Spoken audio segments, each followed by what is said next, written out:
So one thing I can do is I can bring in my free grapher here at Desmos, and I can put in a symbolic equation y equals mx plus b, and I can bring in sliders.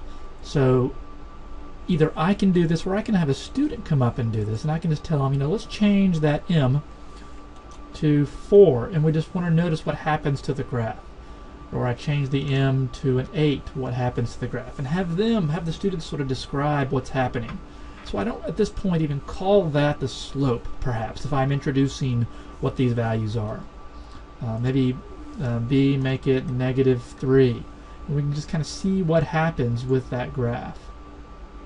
And I can zoom in and zoom out pretty easily here. And then I can even use these as sliders, and they can see how changing the value of m adjusts the steepness of the curve. And then we can even go negative. What would happen with a negative? How would that adjust it? And so I can do this with a number of graphs.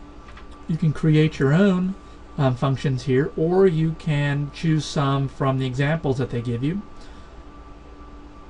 And so here's one we played with, looking at slope, and they get a really nice visual of what the slope means in relationship to rise and run.